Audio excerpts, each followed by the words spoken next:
So I'm going to demo how you guys are going to hand build your bowls for our Empty Bowls project. So if you were absent yesterday, Empty Bowls is our semester final. It's a fundraiser, so it's not till February, but what we do for Empty Bowls is you make a bowl, you donate that bowl. A teacher or staff member buys it on our day that we have a chili cook-off, and then the money that we raise goes to the Food Bank of the Rockies. If you want to make an extra bowl for yourself, you can, but you are going to donate it. So it's your semester final because you're going to be making a really nice bowl to donate for that. Okay, so that's the plan. So today I'm going to show you how to make them. So I'm going to talk about press molded bowls first and then slab bowls. So a press molded bowl requires a form. So the forms are bisque, plastic, or plaster, like this, and they are on this shelf. You can also use a glazed ceramic bowl, like that as well. So the easiest way is the bisque mold, the bisque form, and I have two sizes of bowls. I have this one, and then I have this flat, shallow one. It purposely is wonky. That's how it is when I ordered it, so it's not just made poorly. So you can make either one for if you're going to do a press molded one. So the press molded bowl basically is a bowl that you make in the form, take out, and then you guys can leave the texture. You can see why it's called a bubble bowl or turtle bowl, like that. Or you can completely smooth it inside and out and decorate it. This one, they smoothed the inside and left the outside turtle bowl.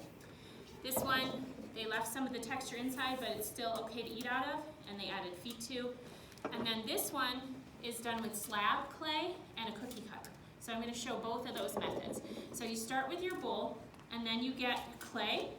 You can use the recycled clay. The recycled clay come in the big tubes. They're good for this method, and they're also good for, it's also good for meal throwing. It's really gushy and soft. It's not good for slab. Okay? So what you do is you have your form. It's better to do it in a bisque or plaster bowl than to try to do this in a plastic or ceramic bowl, because when I show you the slab one, you have to put wet paper towel in it, and it's hard to do. So if you're going to do this technique, pick out a bisque fired bowl or a plaster bowl.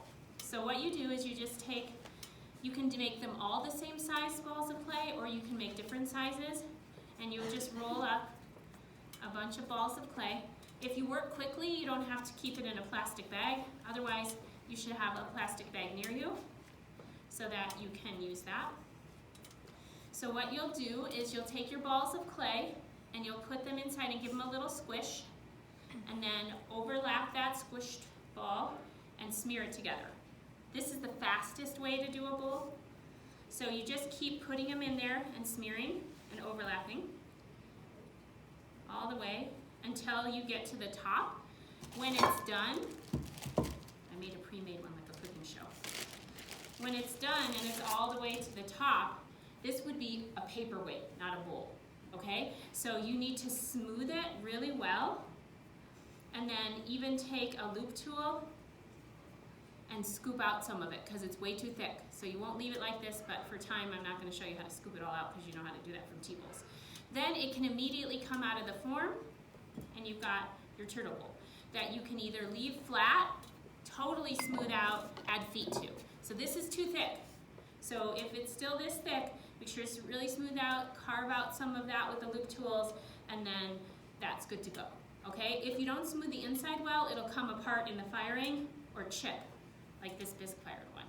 Okay? So that is a turtle bowl, because it looks like a turtle shell, or a bubble bowl if you make them small. If you're going to do the press molded bowl with the cookie cutters, all you would do is you would get a bowl form again, and then roll out a slab. I cut out hearts. And then you get out a bunch of your cookie cutter shapes, and then you put them in the form and overlap them. So this student took their time and did every leaf evenly and then smoothed it together. Otherwise, you can do it more randomly, and then you don't even need slip because the clay's so soft and you can work quickly, and you would smooth it together and it would be the same idea. If it's a really big shallow one like this, you might need to put it by the fan 5 or 10 minutes before you can take it out of the mold. Okay, so those are all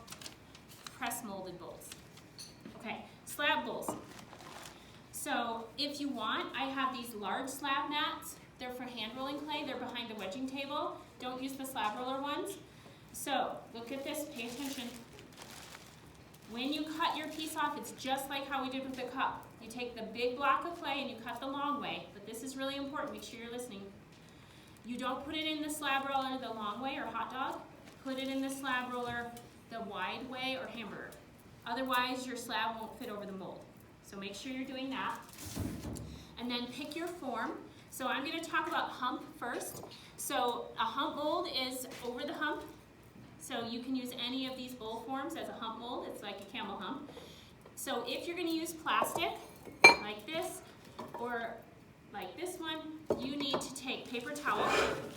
The easiest way to do it is to take dry paper towel, because if you get it wet in the sink and crumble it up, it doesn't work really well.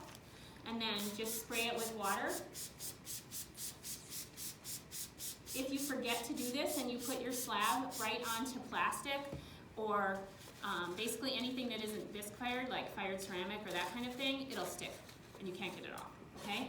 So no matter which bowl form you use, if it's plastic, ceramic, glass, wood, it needs wet paper towel on it. Otherwise, you can just use one of the forms over here. So I also have a plaster hump mold that you can use as well. We're not doing plates, so don't use the plates. The bowl forms are on that side. Okay, so you'll take your slab, I already rolled one out, and to make your life easier, instead of trying to put this whole slab over the top, you'll want to take and cut out the base like this. On that green table is my blue banding wheel. It's heavy. Can you grab me that? Thanks. Okay, so what you'll do is put the bowl in the center and then cut it bigger than the bowl. It's a big blue circle on that table by the document camera. Yeah, it's heavy. Thanks. Don't leave the scraps out.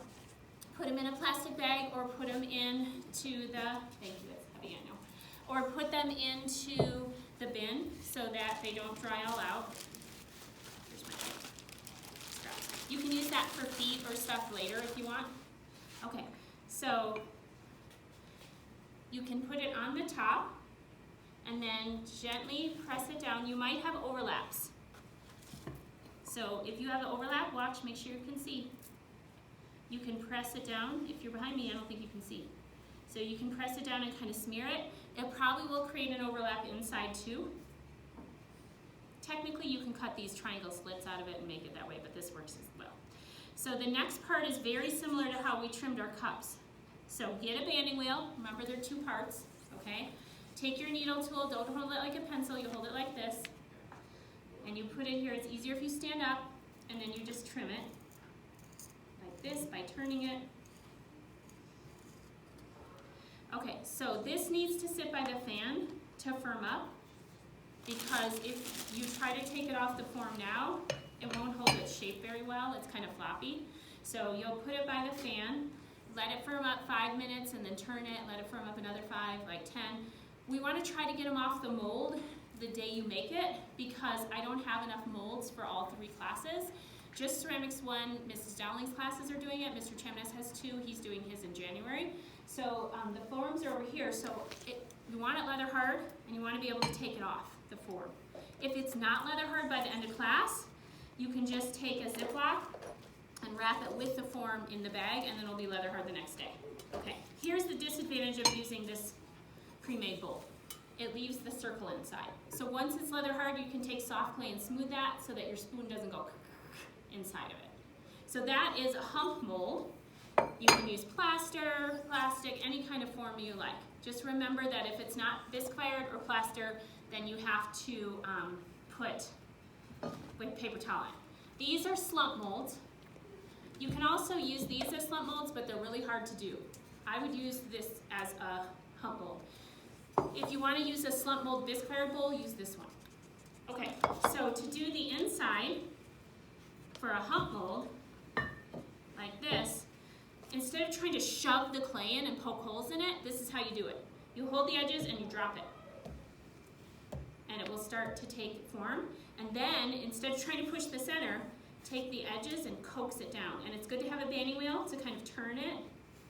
push it inside the form. And then you take your time to obviously make that look prettier. And again, this can go by the fan until it's leather hard and take it out. If we run out of time at the end of class, you can put it in a Ziploc and wrap it till the next day, but we want to try to get them off the forms as soon as possible.